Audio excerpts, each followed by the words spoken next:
First off, piece of music. My boys in the next night over have a little party going on, so a little bit of ambiance first. Now, I get constantly asked, what happens to the people who are detained? You know, the people who come off the catch selling drugs or out of line, so on and so forth, that end up in that infamous safe house that a lot of people don't walk out of. Well, let me tell you, you know, there's several things they do. I've spoken on one of them before about keeping them separate and making promises that they're going to get out of this so they rather enter. Yes, of course. One of the other things they do, of course, is whooping that ass, you know, and not just like one beating. Like they'll come in and they'll beat on you and then let you heal up for a couple of days and come beat on you again, so on and so forth. You know, and this can last up to months. The other thing they do, of course, is depriving you of food and water to the maximum, just giving you enough to keep you alive. Um, to the point where people are just begging for a glass of water. You know, that's all they want. Now, the other thing they'll do to make sure people talk and to keep them, if you want to say, off guard and disoriented, is the lack of sleep. They'll do whatever they can to make you not sleep. This could be when they give you a glass of water, it could have a bunch of powdered meth in there or something, or your food. You never know. Point being, they want to keep you awake and kind of break your mind to make sure they get all the information that they possibly can before they get rid of you. Because remember, once you give up the information that they want, it's over, right? So they want to like leech everything they can out of you before they get rid of you. It's basically what's happening. And while you're still alive and you have information, you're still useful.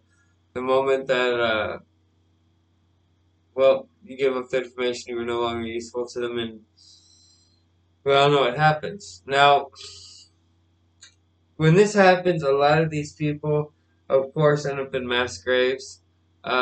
Very few of them, like I said, walk out of there. Like in some cases, I give you an example.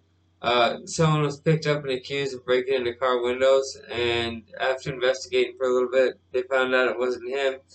He works. He had his own car, and actually, at the time, he was at work, so it couldn't have been him.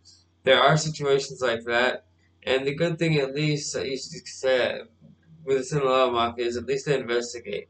They don't just go kill people and be like, "Hey, well, we're gonna get rid of him because this, and this." No, they check out very well who the person is, where he works, his family, so on and so forth, so they confirm they have the right person and don't have just killing innocent people have nothing to do with anything.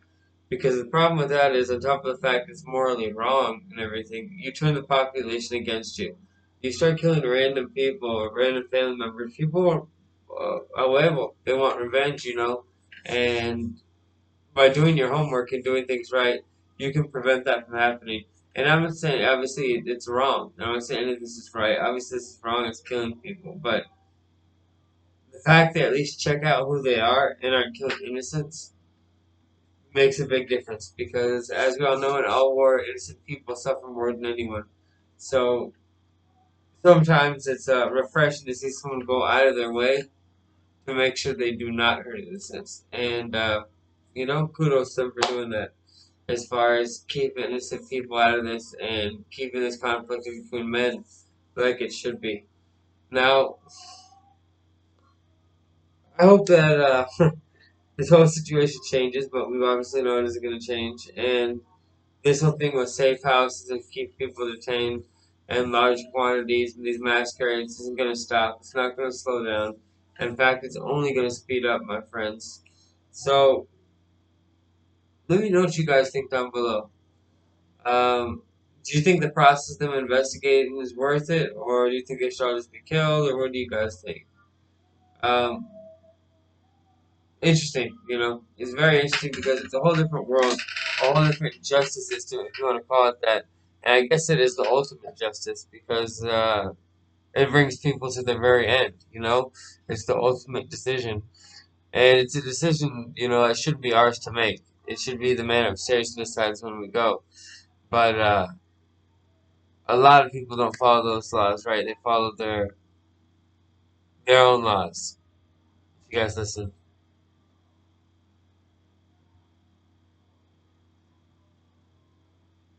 live music here. I'll open up the window so you guys can hear the party.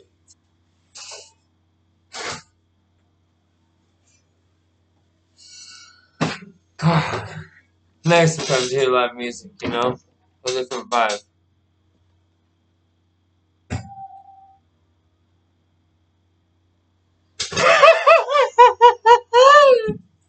Papá, vamos a sacar los cuernos a la verga, que se trena.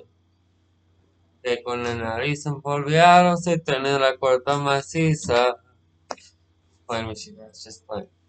I wish you a good night, morning, afternoon, whatever it is, wherever you are in the world. Have a good one, everybody. I just thought I'd entertain you a little bit with this story and explain it. Someone constantly asked.